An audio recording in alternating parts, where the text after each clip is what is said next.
Hello and welcome my dear students. I am Rushali ma'am from VM academy classes Nashik.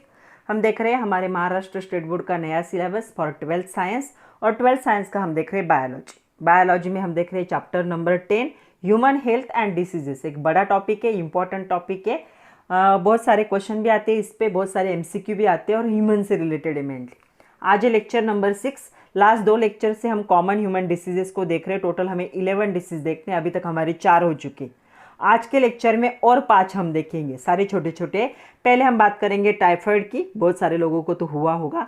उसके बाद pneumonia, उसके बाद common cold, उसके बाद रिंग वॉर्म, इसे कहा जाता है डर्मेटोफाइटोसिस भी कहा जाता है, और उसके साथ साथ डेंगू।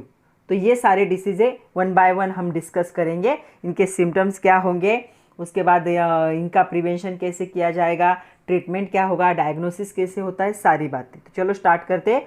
कॉमन ह्यूमन डिसीज का part 3, lecture number 6, chapter number 10 human health and diseases with VM academy Nashik. तो चलो आज के लेक्चर में सबसे पहले हमें देखना है टाइफाइड। तो क्वेश्चन है आपके एक्सरसाइज का, एक क्वेश्चन है, name the causative agent of typhoid fever. तो टाइफाइड में मोस्टली फीवर आता है, तो इसका कॉजिटिव एजेंट मतलब कौन सा पैथोजन होगा जिसकी वजह से टाइफाइड डिसीज होता है, तो वो होगा सैलेमोनेला टाइफी। तो सैलेमोनेला टाइफी, ये नाम आपको क्या करना है, याद रखना है। तो चलो ये जो है पैथोजन, इसकी डायग्राम भी देख लेते हैं। कभी कभी क्वेश्चन आता है describe the structure of salmonella typhi with neat diagram. तो चलो डायग्राम को देख लेते हैं एक बार। तो देखो ये है सैलेमोनेला टाइफी, उसके ऊपर एक कैप्सूल होता है, उसे के एंटीजन या VI इन सैलेमोनेला कहा जाता है। उसके साथ साथ अंदर का जो डार्क लेयर दिखेगा आपको, उसे सोमैटिक कहा जाता है, उसे O एंटीजन कहा जाता है या सेल वॉल एंटीजन कहा जाता है। नीचे जो दिख रहे हैं ऐसे थ्रेड जैसे स्ट्रक्चर, हमें पता है उसे फ्लैजेला कहा जाता है, लेकिन इस टाइफी में उसे H एंटीजन कहा जाएगा। तो चलो स्ट्रक्चर कर देखते हैं क्या है। Typhoid is an acute infection of the intestine. तो इंटेस्टाइन का ये क्या है, इन्फेक्शन है, कॉज बाय सैलेमोनेला टाइफी, इसकी वजह से होता है। It is a gram negative bacteria. तो आपको याद रखना है ये ग्राम निगेटिव बैक्टीरिया है, found in intestinal lumen of the infected person. तो जो इन्फेक्टेड पर्सन होगा उसके इंटेस्टाइन के ल्यूमेन में ये बैक्टीरिया मिलता है, और ये ग्राम निगेटिव बैक्टीरिया है। Pathogenicity of the bacteria is due to O antigen. ये O एंटीजन जो है, जिसे सोमैटिक कहा जाता है या सेल वॉल एंटीजन कहा जाता है, इसके वजह से होती है। एंड लिपोपॉलीसैकेराइड LPS की वजह से होती है। तो इसके पास लिपोपॉलीसैकेराइड प्रेजेंट होता है, O एंटीजन प्रेजेंट होता है, इसीलिए ये बैक्टीरिया क्या है, पैथोजेनिक है, मतलब डिसीज कॉजिंग है। Present on the surface of coat, उसके सरफेस पे ये प्रेजेंट है, और इसमें फ्लैजेला प्रेजेंट होती है जिनको AH एंटीजन कहा जाता है।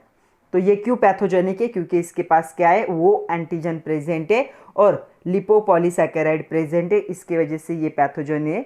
अदरवाइज ये क्या होता है, सिर्फ बैक्टीरिया, मतलब डिसीज नहीं होता, लेकिन O की वजह से ये डिसीज कॉजिंग बैक्टीरिया बन गए। तो टाइफाइड बहुत सारे लोगों को हुआ होगा। चलो अभी देखते हैं कि इसके क्या साइंस एंड सिम्टम्स होंगे। तो साइंस एंड सिम्टम्स देखते हैं टाइफाइड के। क्वेश्चन आता है state science and symptoms of the typhoid, 2 mark के लिए आता है। तो सबसे पहला क्या होगा इसका सिम्टम्स, आपको प्रोलॉन्ग फीवर होगा। फीवर कितना होगा, प्रोलॉन्ग मतलब बहुत ज़्यादा पीरियड के लिए, कितना होगा, 104 फैराडे, इतने तक आपका फीवर जा सकता है। ये हाई रेंज है फीवर की। अगर आपके पास थर्मामीटर है तो थर्मामीटर में जो आता है फीवर वो फैराडे में आता है। 104, 100 के आगे जाए तो हम समझते हैं कि फीवर है, लेकिन 104 कंटिन्यूसली प्रो लॉन्ग के लिए हाई फीवर रहेगा। तो ये इसका क्या होगा, सिम्टम होगा।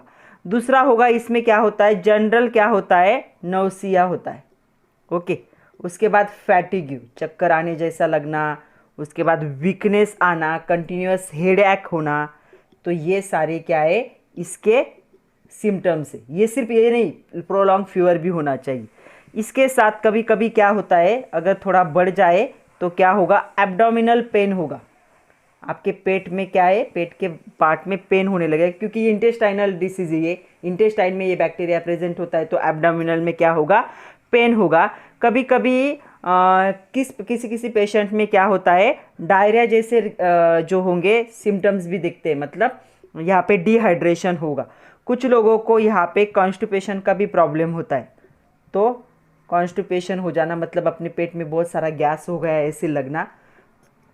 उसके साथ साथ आपका जो स्किन होता है, स्किन पे रैशेस आते, तो स्किन पे आपको रैश दिखेंगे और ये रैश कैसे होंगे, रोज़ कलर के, मतलब रेडिश कलर के रैशेस आना शुरू हो जाएंगे आपके स्किन पे। उसके साथ साथ white coat on the tongue, जो आपकी टंग होगी, तो टंग पे क्या होता है यहाँ पे, तो टंग आपकी क्या हो जाएगी, इस पर एक वाइट कोटिंग आ जाएगा।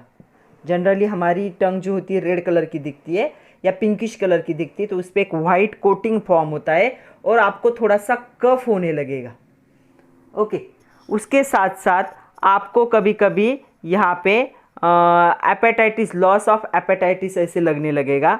उसके साथ अगर आपने ट्रीटमेंट टाइम पे नहीं लिया तो patient may be experience the breathlessness, मतलब आपको सांस लेने में प्रॉब्लम हो जाएगी अगर आपने ट्रीटमेंट नहीं लेगा। Irregular heart beat and haemorrhage, तो यहाँ पे क्या होगा, ये सारे डिसीज हो सकते अगर आपने ट्रीटमेंट टाइम पे नहीं लिया। तो आपको ब्रीथलेसनेस मतलब आपके अंदर सांस नहीं जा रही क्योंकि कफ ज़्यादा हो जाएगा। और यहाँ पे क्या होगा, इरेगुलर हार्ट बीट, हमारे हार्ट बीट रेगुलर है वो भी क्या हो जाएंगे, इरेगुलर हो जाएंगे। तो ये होंगे signs and symptoms of typhoid. क्या क्या होंगे, prolong fever as high as 104 Faraday, general nausea, fatigue, headache, abdominal pain, constipation and diarrhoea, red rose rash on skin, white coat on tongue and cough. उसके बाद loss of appetite, if not treated on time patient may be experience breathlessness, irregular heart beat and haemorrhage. तो ये सारे क्या है, इसके symptoms है। Mode of transmission क्या है, कहाँ से ये हम में आ जाता है, तो इस पर भी क्वेश्चन आता है, right mode of transmission of typhoid. तो मोड ऑफ ट्रांसमिशन जो होगा टाइफाइड का, सबसे पहली बात तो ये आता है फूड और वाटर में से। अगर हमारे इंटेस्टाइन में जा रहा है मतलब क्या होगा, खाने के ज़रिए जा सकता है या फिर पीने के जरिए जा सकता है, तो फूड एंड वाटर, तो इसे generally food and water borne disease कहा जाता है। तो ये मोस्टली वाटर या फूड के ज़रिए ही हमारे बॉडी में फैल सकता है, ये जो है बैक्टीरिया वो। Okay, the insects like house fly, जो इंसेक्ट होते, तो कौन से इंसेक्ट, हमारे घर में होने वाले इंसेक्ट जो हमारे खाने या पानी के कांटेक्ट में आ सकते, तो कौन सा होगा, हाउस फ्लाई, सबको पता है मक्खी। उसके साथ हमारा फेवरेट वाला कॉकरोच, तो ये जो कॉकरोचेस है ये तो सब जगह पे दिखता है। ये क्या होता है, feeding on the faecal matter, तो ये जो स्टूल मैटर होता है इन पे भी फीड होते हैं। May transfer the bacteria to the food material, ये क्या है, उस फूड पे बैठेंगे तो उस फूड में इस बैक्टीरिया को फैला सकते, या कभी कभी हमारी ही गलती की वजह से हो सकता है, जैसे पुअर हाइजीन, जैसे कि पुअर सैनिटाइजेशन कंडीशन हो आपके घर में, तो क्या हो सकता है, या टाइफाइड स्प्रेड हो सकता है, या बाथरूम या टॉयलेट से होकर आने पर अगर आप लोगों ने अच्छे से हाथ वॉश नहीं किए सोप और वाटर से, तो भी ये क्या हो सकता है, फैल सकता है। तो आपके मुंह थ्रू मतलब फूड या वाटर के ज़रिए आपके बॉडी में ये फैल सकता है। तो ये है इसका मोड ऑफ ट्रांसमिशन। तो क्या लिखेंगे, it is the food and water borne disease, insect like house fly, cockroach feeding on the faecal matter mean stool, may transfer the bacteria to food material, poor hygienic habitat और poor sanitation condition are also responsible to spread the typhoid। तो चलो diagnosis और treatment क्या है इस पे देखते हैं। तो डायग्नोसिस के लिए टाइफाइड का फीवर ये कंफर्म करने के लिए एक टेस्ट होती है, उसे कहा जाता है वाइडल टेस्ट।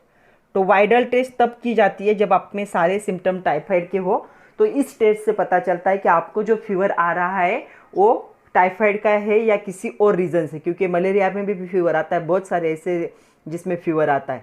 तो ये वाइडल टेस्ट से पता चलता है आपको टाइफाइड है या नहीं, तो डायग्नोसिस किया जाएगा वाइडल टेस्ट से।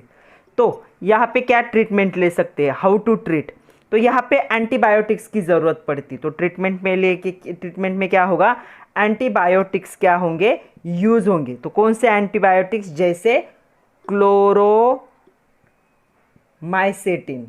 ये एक एंटीबायोटिक है, it is helpful in this treatment.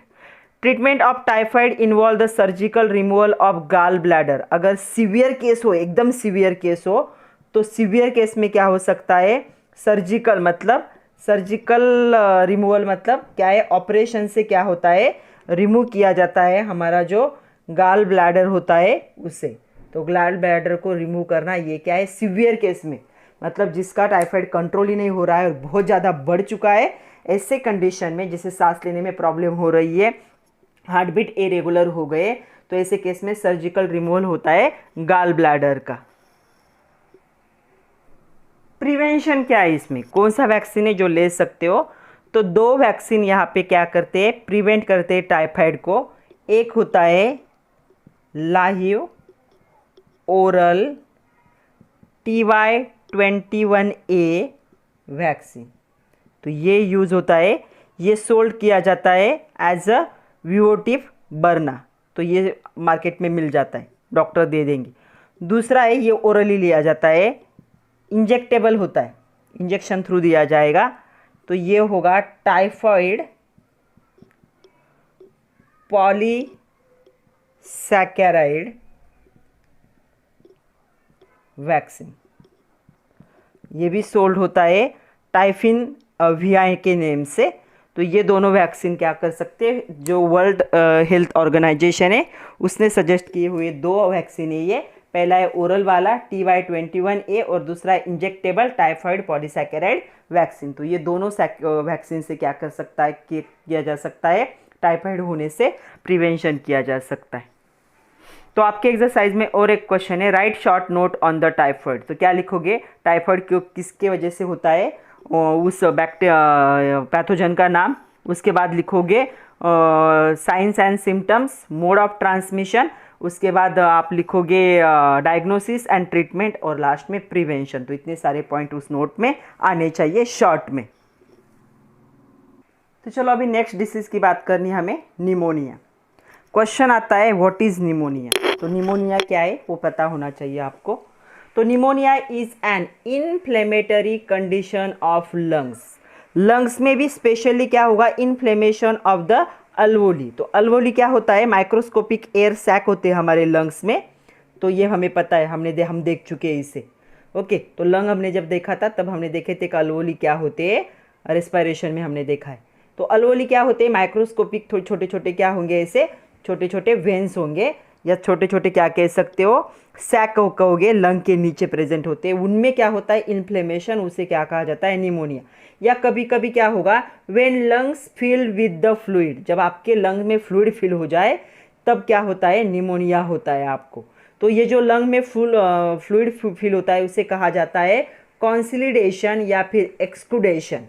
तो कॉन्सिलिडेशन या एक्सक्लूडेशन मतलब आपके लंग्स में क्या होगा, क्या फ्लूइड फिल होगा, या इन्फ्लेमेटरी कंडीशन होगी लंग्स की, या इन्फ्लेमेशन मोस्टली होगा अल्वोली में, तो इसे क्या कहा जाता है, निमोनिया कहा जाता है। अभी हमें देखने कि factors responsible causing pneumonia in humans, humans में निमोनिया होने के कौन से फैक्टर्स है। तो चलो देखते हैं फैक्टर्स रिस्पॉन्सिबल कौन से। Pneumonia caused variety of pathogen, अलग अलग पैथोजन की वजह से क्या होता है, निमोनिया हम में फैल सकता है। सबसे पहले ये क्या होता है, पहला है वायरल निमोनिया। तो वायरल निमोनिया जो होगा, ये जो होगा, it is caused by the influenza virus. तो किसके वजह से होता है, इन्फ्लुएंजा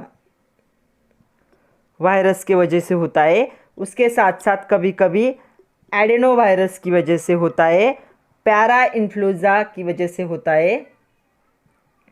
उसके साथ साथ रेस्पिरेटरी सिंसाइटिकल वायरस, इसे RSV कहा जाता है। तो रेस्पिरेटरी सिंसाइटिकल वायरस, इन वायरस की वजह से होगा। तो वायरल निमोनिया जो होता है, influenza, adeno virus, para influenza and RSV, इनके वजह से हो सकता है। दूसरा जो टाइप है इसका वो है बैक्टीरियल निमोनिया। तो बैक्टीरियल निमोनिया जो होगा वो किसकी वजह से होता है, देखो, it is caused by streptococcus. याद है, कोकस हमने देखा है, कोकस शेप होता है बैक्टीरिया का, तो स्ट्रेप्टोकोकस निमोनी इसकी वजह से होगा। या फिर हीमोफिलस जो होगा इन्फ्लुएंजा, इसके वजह से क्या होता है, बैक्टीरियल निमोनिया होता है। निमोनिया के अलग अलग टाइप है। तीसरा होता है फंगल निमोनिया। फंगल निमोनिया किसकी वजह से होता है, तो फंगल निमोनिया होगा बिकॉज ऑफ नीमोसाइस्टिस,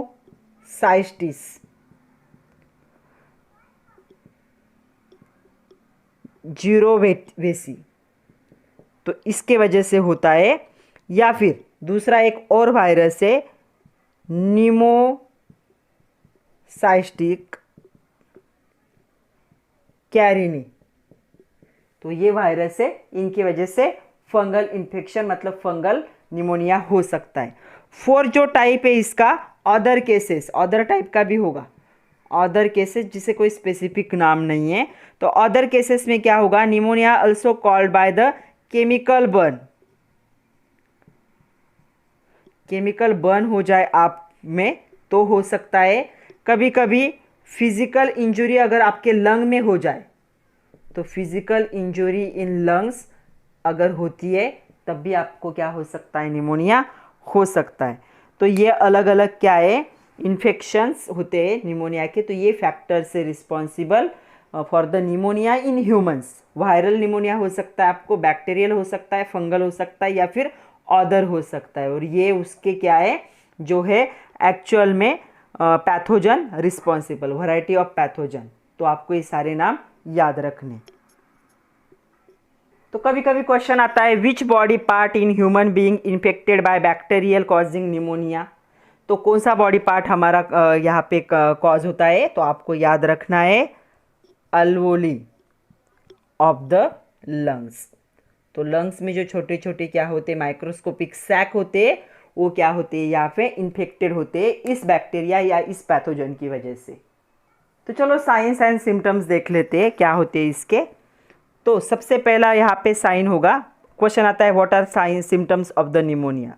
तो क्या होगा, सबसे पहले अगर आपके कफ लंग से रिलेटेड है तो कफ प्रोड्यूस होगा आपको, तो सबको पता है कफ प्रोड्यूस होता है। ओ ये जो होगा येलो कलर का होगा या थोड़ा सा ग्रीनिश कलर का होगा, इस बैक्टीरिया की वजह से होता है। ओके, तो इसे फेगम भी कहा जाता है। दूसरा, इसमें भी आपको हाई फीवर आएगा, हाई फीवर इसमें हो सकता है। उसके बाद होगा शॉर्टनेस ऑफ ब्रीथ।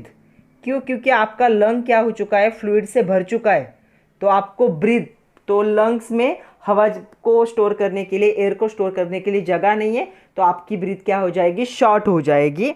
ओके, उसके बाद आपके चेस्ट में पेन होगा। चेस्ट पेन क्यों होगा, क्योंकि एयर आपको सांस लेने में क्या होगा, तकलीफ हो रही है, तो क्या होगा, चेस्ट पेन होगा during deep breath and coughing. तो डीप ब्रीथ और जब आप खांसते हो उस टाइम पे आपकी चेस्ट में क्या होगा, पेन होगा। लॉस ऑफ एपेटाइटिस, एपेटाइट कह सकते हो। फैटिग्यू होगा, चक्कर आने जैसे लगेगा आपको। हेड एक होगा, तो अगर आपकी छाती पूरी तरह से कफ से भर जाती है चेस्ट, तो आपको हेडेक होगा। कभी कभी आपको वोमिटिंग जैसा भी लग सकता है। जॉइंट पेन होते हैं, और उसके साथ साथ मसल एक होगा, मतलब मसल पेन भी आपको लगेंगे। तो ये सारे क्या है, इसके सिम्टम्स है। तो सिम्टम्स में क्या लिखोगे, कफ प्रोड्यूस येलो और ग्रीनिश स्पटम। उसके बाद हाई फीवर हो सकता है, shortening of breath, chest pain during deep breath and cupping, loss of appetite, fatigue, headache, vomiting, joint pain and muscle एक। तो इतने सारे क्या होंगे इसके साइंस एंड सिम्टम्स। अभी हमें देखना है इसका ट्रांसमिशन कैसे होता है। तो चलो मोड ऑफ ट्रांसमिशन देख लेते हैं इसका, कि हमें ये डिसीज आता कहाँ से। तो pneumonia mostly spread directly person to person. तो ये क्या है, पर्सन टू पर्सन क्या हो सकता है, डायरेक्टली स्प्रेड होगा। एक पर्सन अगर इन्फेक्टेड है तो दूसरे पर्सन को ये क्या करेगा, डायरेक्टली क्या करेगा, ये इन्फेक्टेड करेगा। दूसरा यहाँ पे, it can be spread by the droplet release by the infected person. तो जो ड्रॉपलेट होंगे,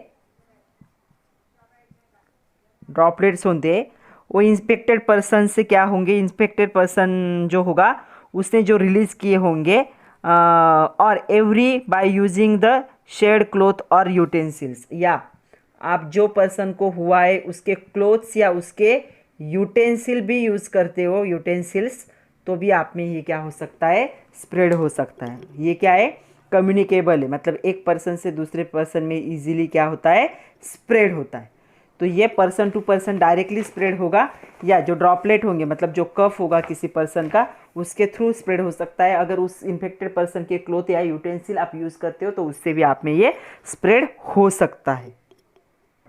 ट्रीटमेंट क्या है इस पे, तो देखो cause of treatment depends upon pathogen leading the disease. हमने देखा अलग अलग पैथोजन है, तो यहाँ पे क्या होगा, पैथोजन पे डिपेंड होगा, मतलब आपको वायरल हुआ है, बैक्टीरियल हुआ है, फंगल हुआ है, उस पर डिपेंड होगा कौन सा पैथोजन है, तो पैथोजन पे डिपेंड होगा।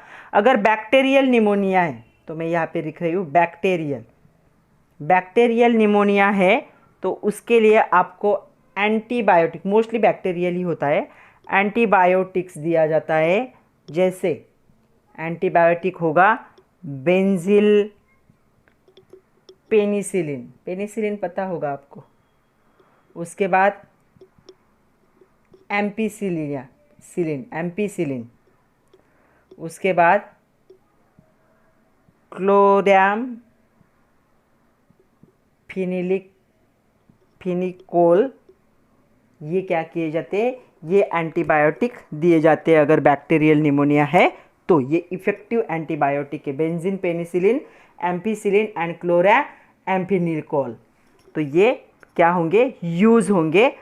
अभी हमें देखना है इसे प्रिवेंट कैसे किया जाए, तो चलो प्रिवेंशन मेजर देखते हैं। तो pneumonia can be prevented by the following वे। पहला वे होगा कि आप क्या कर सकते हो, वैक्सीनेशन कर सकते हो। ऐसा नहीं कि बच्चों में, दोनों में भी करना पड़ेगा, childrens as well as adult, जो बड़े लोग हैं और छोटे लोग हैं दोनों में भी। तो vaccination is important prevention in both children's and adult. जो वैक्सीनेशन यहाँ पे यूज़ होता है उसे कहा जाता है हीमोफिलस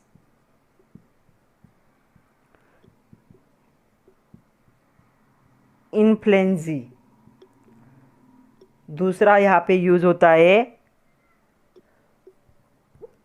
उसे कहा जाता है स्ट्रेप्टोकोकस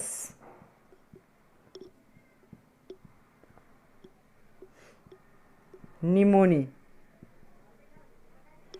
ओके, ये कब दिए जाते हैं, फर्स्ट ईयर ऑफ लाइफ, मतलब आपका एज फर्स्ट ईयर से कम हो तब ये दिया जाता है। It help greatly reduce the chances causing pneumonia. तो पूरे आपकी ज़िंदगी में आपको ये क्या करता है, 99% आपको निमोनिया कभी नहीं हो सकता अगर वो एक ईयर के बीच में आप ये दोनों में से कोई एक वैक्सीनेशन अगर बच्चों में करते हो तो इसका प्रिवेंशन है। अडल्ट में भी कर सकते हो बट बच्चों में ज़्यादा इफेक्टिव होता है, तो पूरी ज़िंदगी में भी हो सकता है कि आपको कभी निमोनिया ना हो।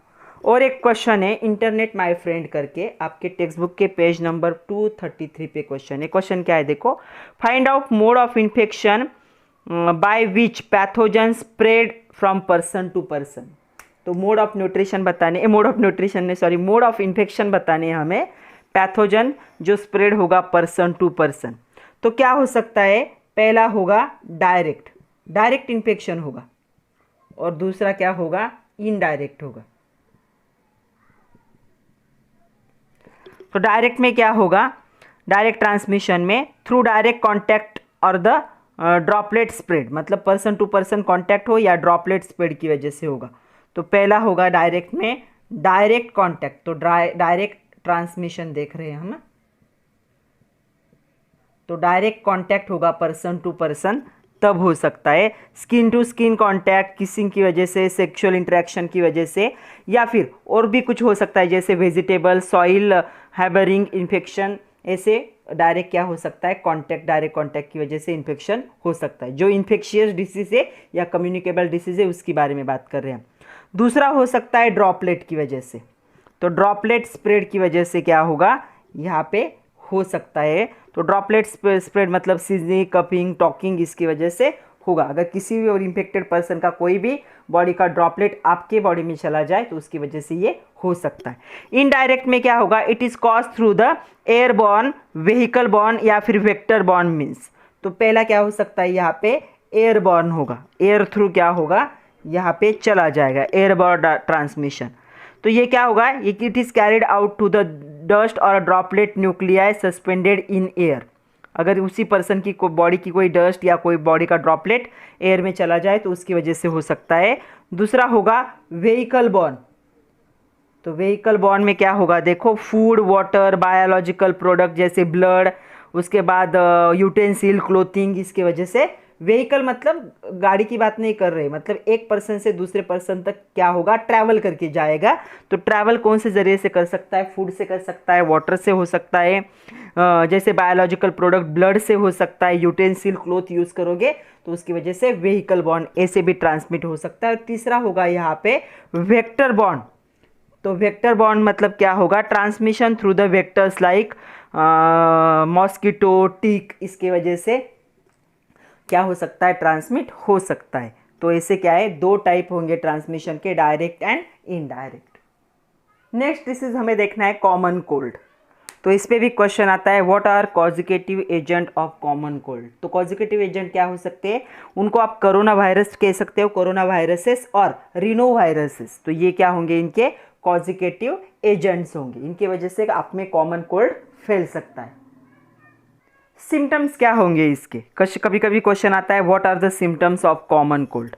तो कॉमन कोल्ड के सिम्टम्स क्या होंगे, एक तो आपको कोल्ड है मतलब कफ होगा, उसके बाद सोर थ्रोट, मतलब आपका थ्रोट ड्राई हो जाएगा, उसमें ईचिंग होने लगेगा। उसके बाद होगा रनिंग नोज, आपको सर्दी हो जाएगी, एंड फीवर। ये तो कॉमन इसके क्या है, सिम्टम्स है। उसके साथ साथ आप में क्या होगा, जो नेज़ल कंजेशन होगा, स्नीजिंग होगा, नेज़ल कंजेशंस एंड स्नीजिंग होगा। तो ये कॉमनली जब भी हमें सर्दी होती है तो ये होता ही है। उसके बाद आपके जो आईज होंगे रेड हो जाएंगे, उसे कहा जाता है कंजेक्टिविटीज, कंजेक्टिवाइटिस भी कहा जाता है। आपके आँख थोड़े से आंखें लाल हो जाएंगी। मसल्स पे आपके रैश आएंगे, तो मसल रैशेस हो सकती है इसमें। फैटिग्यू होगा, थोड़ा सा चक्कर आने जैसे लगेगा। हेडेक होगा, ओके। शिवरिंग होगा, मतलब ठंडी लग रही ऐसे लगेगा। And loss of appetite. तो ये क्या होंगे, इन सारे क्या है इसके सिम्टम्स है।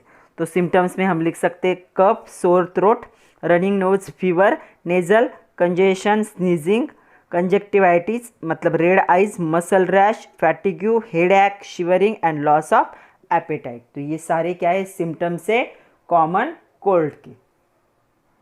प्रिवेंशन एंड कंट्रोल, क्या है प्रिवेंशन एंड कंट्रोल इसका क्वेश्चन आता है, how can common cold be prevented, कैसे प्रिवेंट कर सकते हो।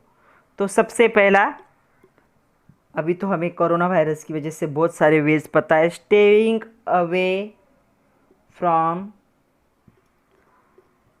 पर्सन, पर्सन मतलब सबसे नहीं, इन्फेक्टेड पर्सन, जो इन्फेक्टेड पर्सन है जिसे कॉमन कोल्ड हो चुका है उससे दूर रहो। ओके, जो सफ़र हो रहा है कॉमन कोल्ड से उससे दूर रहो।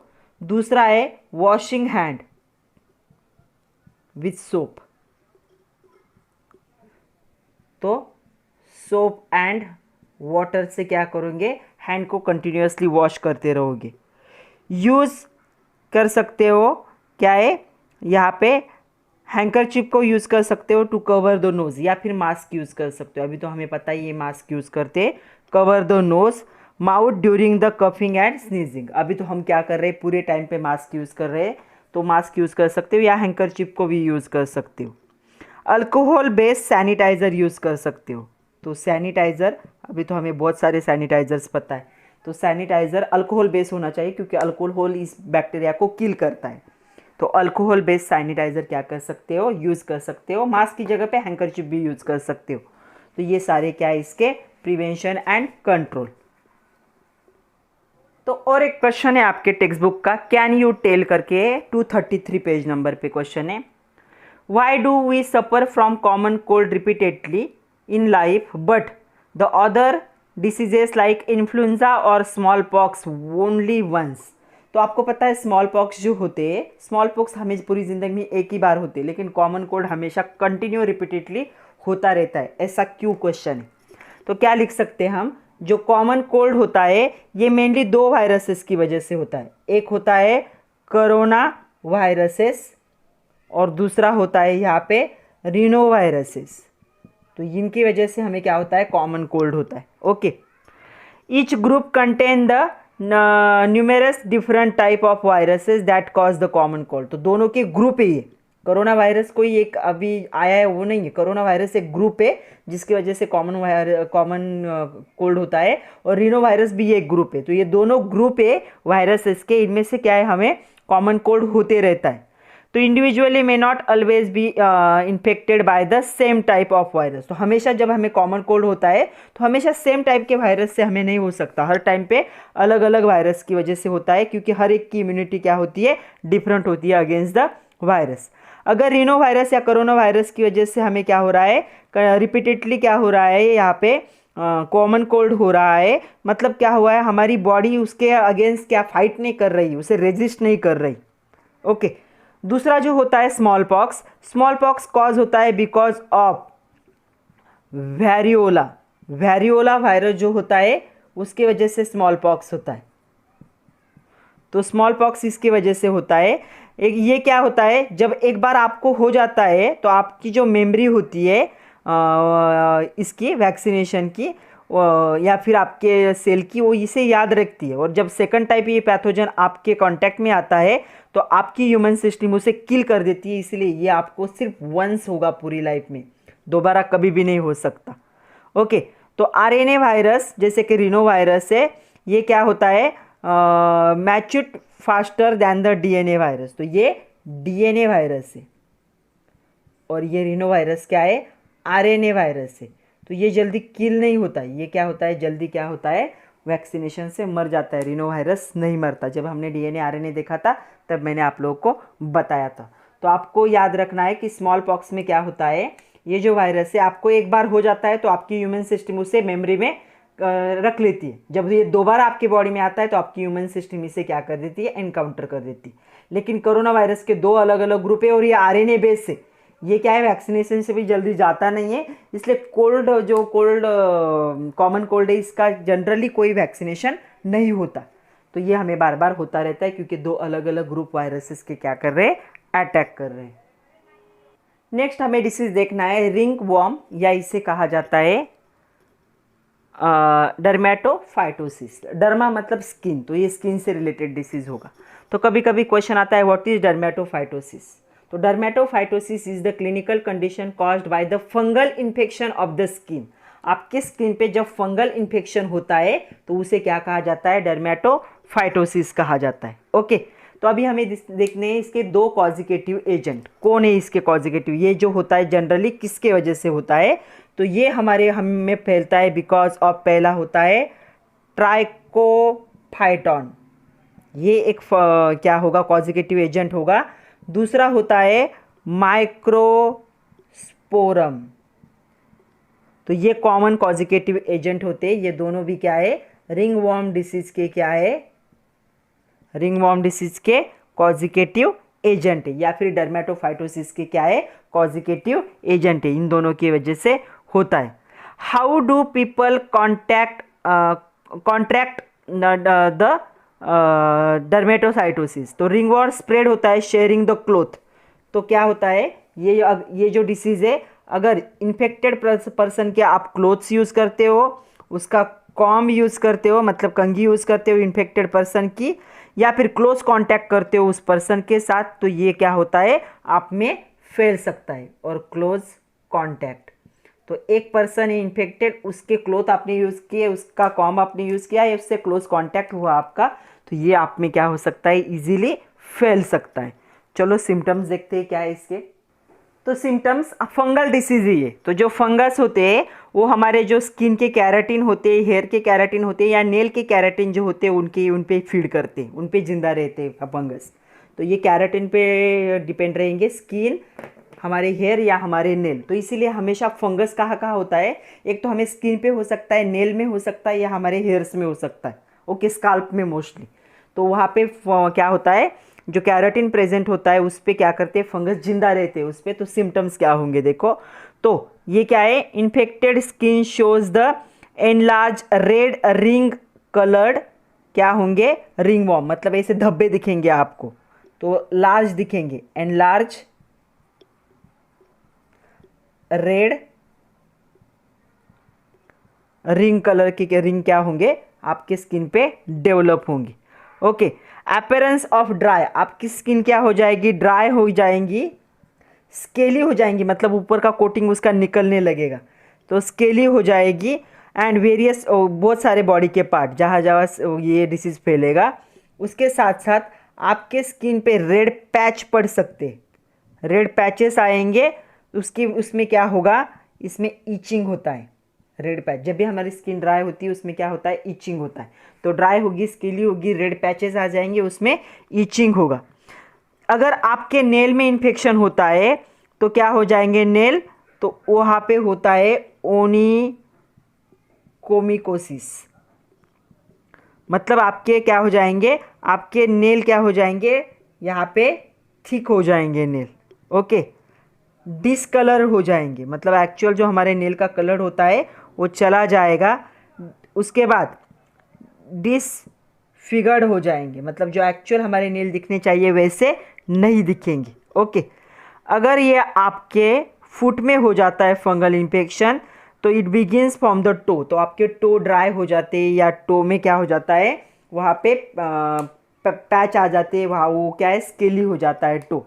तो बहुत सारे लोगों के टो में भी ऐसा दिखता है। तो ये इसके क्या होंगे, रिंगवॉर्म के सिम्टम्स होंगे या डर्मेटोफाइटोसिस के क्या है, सिम्टम्स है।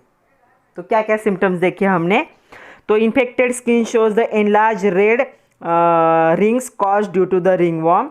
उसके बाद appearance of dry scaly various part of body and this red patches cause the intense itching, बहुत ज़्यादा ईचिंग होता है। Infection of nail term to the onychomycosis, इसमें नेल बिकम्स थिक हो जाएंगे, कलर्ड एंड द डिसफिगर्ड होंगे। जो fits होंगे, तो फुट में क्या होगा, fungal infection that usually begins from the toes, तो टोज से क्या होगा, स्टार्ट होगा।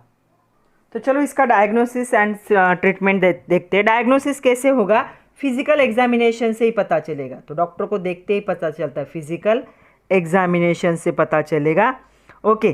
तो यहाँ पे फिजिकल एग्जामिनेशन से पता चलता है, ये इसके लिए कोई टेस्ट करने की ज़रूरत नहीं होती, स्किन पे ये सारे जब सिम्टम्स दिखेंगे तो इसका मतलब क्या है, आपको डर्मेटोफाइटोसिस हुआ है। ट्रीटमेंट क्या है यहाँ पे, तो यहाँ पे कुछ ड्रग्स दिए जाते, कुछ ड्रग्स होंगे, जैसे कि होगा यहाँ पे नाइस्टैटिन, उसके बाद फ्लुकियानाजोल, इट्राकोनाजोल। तो ये ड्रग्स है, ये ड्रग्स क्या होते हैं इसमें, इसके ट्रीटमेंट में यूज़ होते। तो ये कभी कभी लोशन के फॉर्म में होते, कभी कभी आप क्या कर सकते हो, इनको दिन में 2-3 बार पेट में से भी ले सकते हो। तो ये ड्रग्स यूज़ होते हैं against the dermatophytosis. Prevention and control, कैसे प्रिवेंट करोगे इसे, ओके। तो ringworm can be prevented by following वे। पहला कर सकते हो, अवॉइड क्लोज कॉन्टैक्ट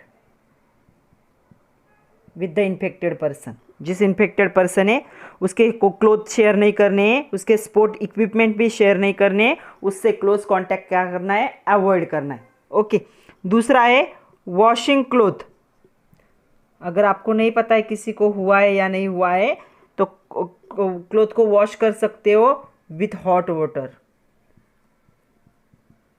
गर्म पानी से क्या करना है, इसे क्लीन करना है। उसके साथ आप यूज़ कर सकते हो फंगीसाइडल सोप जो होते हैं, तो फंगीसाइडल सोप को यूज़ कर सकते हो। And destroy the fungal pathogen, ये क्या करेंगे, उस फंगल पैथोजन को किल करने में हेल्प करेंगे। तो ये क्या है, इस पे यही प्रिवेंशन, इसके ज़्यादा कोई प्रिवेंशन नहीं हो सकता। ये कोई बहुत कॉमन डिसीज़ नहीं है। नेक्स्ट हमें डिसीज देखना है डेंगू। कितने लोगों को डेंगू हुआ है, उनको तो पता ही होगा। पेनफुल होता है, थोड़ा सा फीवर आता है इसमें। क्वेश्चन आता है write short note on dengue. तो dengue fever is painful, vector borne disease होता है, वेक्टर थ्रू क्या होगा, ये ट्रांसमिट होगा। और इसमें क्या होंगे, ये इसमें टोटल 4 क्लोजली रिलेटेड क्या होते हैं, डेंगू वायरस होते हैं। उनमें से किसी भी एक की वजह से क्या हो सकता है, ये डिसीज हो सकता है। तो 4 वायरसेस है डेंगू के, उनमें से किसी एक की वजह से ये होता है। ये वेक्टर बॉर्न डिसीज है, मतलब ये किसी भी पैरासाइट को अपना क्या जरिया बनाएगा और उसके थ्रू हमारे बॉडी में फैल सकता है। डेंगू के मच्छर, मतलब यहाँ पे मॉस्किटो क्या हो गया, वेक्टर हो गया। तो ये क्या है, इसमें फीवर आता है, थोड़ा सा पेनफुल होता है। डेंगू वायरस ट्रांसमिट होता है by the bite of female. तो फिर से आया देखो, तो यहाँ पे क्या होगा, फीमेल एडस मॉस्किटो। तो इस मॉस्किटो के बाइट की वजह से क्या होता है, ये जो डिसीज़ है, ये डिसीज़ फैलता है। तो सारे फीमेल के सारे जो होंगे मॉस्किटो, उनमें ये वायरस नहीं होगा, लेकिन जिसने इसके पास वायरस होगा, जो वेक्टर बन चुका है, उसके थ्रू हमारे बॉडी में ये फैल सकता है। The mosquito take the dengue virus when it suck the blood of the person of suffering from the dengue. अगर किसी पर्सन को डेंगू से इन्फेक्शन हो चुका है और मच्छर ने उसे काट लिया, तो उससे ये क्या होगा, मच्छर के अंदर आ जाएगा। वही मच्छर किसी और के बॉडी पे जाकर बैठा, अनदर पर्सन के, तो यहाँ पे क्या होगा, उसका डायरेक्टली क्या होगा, डेंगू का डायरेक्टली क्या हो सकता है, स्प्रेड हो सकता है। तो ये क्या है, डेंगू। इसमें हाफ फीवर होता है और वेक्टर बॉर्न डिसीज है ये। इसके 4 वायरसेस है, उनमें से किसी भी एक की वजह से ये हो सकता है। अभी और एक क्वेश्चन है आपके टेक्स्ट बुक का, कैन यू टेल करके, from the page number 234, which are the disease that can be avoided by the eradication of mosquitoes in your area। तो कौन से ऐसे वायरसेस है जो क्या है, mosquitoes cause the transmission of following, mosquitoes की वजह से होता है। तो एक होगा, आप लोगों ने सुना होगा, चिकनगुनिया, ये डिसीज़ मस्किटो की वजह से होता है। उसके बाद जीका वायरस नाम का जो डिसीज़ है, वो भी क्या होता है, मस्किटोज की वजह से होता है। तीसरा अभी जो हम देख रहे हैं डेंगू, ये भी मस्किटो की वजह से होता है। उसके बाद मलेरिया, तो मलेरिया भी क्या होता है, मस्किटो की वजह से होता है। उसके बाद वेस्ट नील वायरस, ये भी एक डिसीज़ है, ये भी मस्किटो की वजह से होता है। और दूसरा एक है जापानीज एन्सेफेलाइटिस, ये भी क्या है, मस्किटो की वजह से। तो हम ये इन तीनों को हम अच्छे से जानते हैं। बाकी के नाम आपने ज़्यादा सुने नहीं होंगे, लेकिन ये सारे मस्किटो की वजह से होने वाले डिसीज़ है। ओके, तो ये जो है वेस्ट और ये जो झीका या फिर ये जापानीज जो है, ये इंडिया में कॉमन डिसीज़ नहीं है। ये हमारे इंडिया में अभी तक किसी को नहीं हुए, लेकिन ये तीनों पता है हमें, चिकनगुनिया, डेंगू एंड मलेरिया। आपके टेक्स्ट बुक में और एक क्वेश्चन है एक्सरसाइज में, how does transmission of each of following disease take place. तो amoebiasis, malaria, ascaris and the pneumonia, तो सबका ट्रांसमिशन आपको लिखना है। हमने सारे ले लिए, वहाँ से आप क्या कर सकते हो, लिख सकते हो। ओके, अभी हमें देखना है कि ये जो डेंगू है, इसमें डेंगू नहीं, तो डेंगू समझ में आया है, ये क्या है। ये डेंगू के बारे में आपके बुक में ज़्यादा नहीं दिया है, इतना ही दिया है जितना हमने लिया, कि पर्सन टू पर्सन डायरेक्टली क्या हो सकता है, मस्किटो की वजह से, फीमेल मस्किटो की वजह से ये ट्रांसमिट हो सकता है।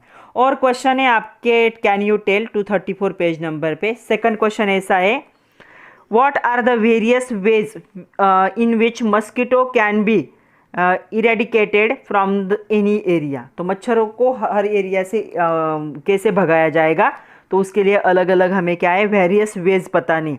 ओके, तो जो मस्किटोज होते हैं, तो इनके टोटल कितने, ऑलमोस्ट 30 क्या होते हैं, स्पेसीज होते हैं, 30।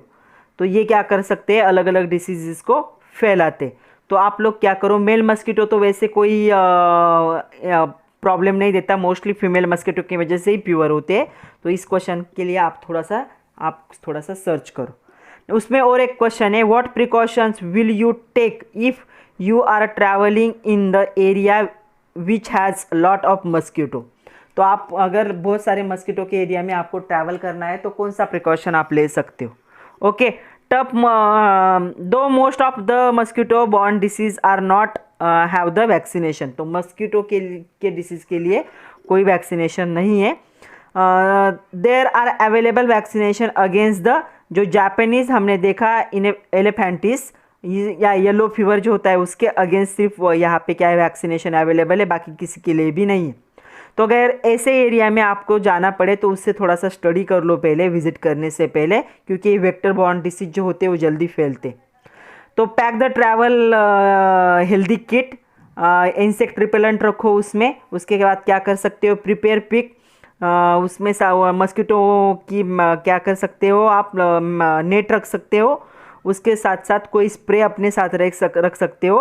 Okay, travel should see the health care provide families and travel medicine 4 to 6 week before your trip. तो आपको ट्रैवलिंग को जाने से पहले ही क्या करना होगा, अच्छे से मेडिकेशन करना पड़ेगा। और ये जो डिसीज़ होते हैं ये मच्छर के काटने के 4 या 6 हफ्ते के बाद आपको दिखने लगती है, इसलिए प्रिवेंशन बहुत ही ज़्यादा ज़रूरी है। और एक क्वेश्चन है, एनसीईआरटी का क्वेश्चन है। ये क्वेश्चन ऐसा है, what major would you take prevent water borne disease. तो वाटर बॉर्न डिसीज के अगेंस्ट कौन से मेजर आपको लेने।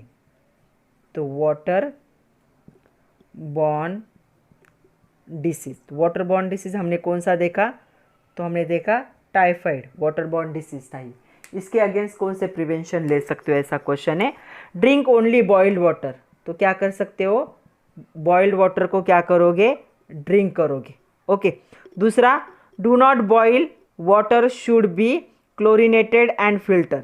जो वाटर क्लोरीनेटेड है या फिर फिल्टर्ड है उसे बॉईल करने की ज़रूरत नहीं है। तीसरा क्या कर सकते हो, जो पर्सनल हाइजीन है उसकी अच्छे से क्या करोगे, पर्सनल हाइजीन की कंडीशन क्या होगी आपकी, गुड होगी, मतलब खुद को ही आदतें लगा लोगे अच्छे। टेक फूड सेफ्टी, मतलब खाने से पहले क्या करोगे, अच्छे से हाथ को वॉश करोगे, फूड को भी कुक करने से पहले अच्छे से क्लीन कर लोगे। Okay, disposal of glass plate और पॉसिबल ईटिंग फूड आउटसाइड। अगर बाहर जाके खाना खा रहे हो तो जो डिस्पोजल होता है प्लेट या ग्लास का वो अच्छे से होना चाहिए। और लास्ट में आप क्या कर सकते हो, वैक्सीनेशन ले सकते हो अगेंस्ट। तो कौन से वाटर बॉर्न डिसीज है, टाइफाइड है, हिपेटाइटिस ए और पोलियो है। तो ये डिसीज़ है, इनके अगेंस्ट आप क्या कर सकते हो, वैक्सीनेशन कर सकते हो। तो आज के लिए इतना ही था बच्चों। आज हमने टोटल 4-5 डिसीज़ को देख लिया है। नेक्स्ट लेक्चर में हम देखेंगे कैंसर को। तो कैंसर भी एक इम्पॉर्टेंट डिसीज़ है जिसमें ट्यूमर होता है। तो पढ़ते रहिए, खुद का ख्याल रखिए, इम्पॉर्टेंट के नोट्स बनाइए। Thank you very much my dear students.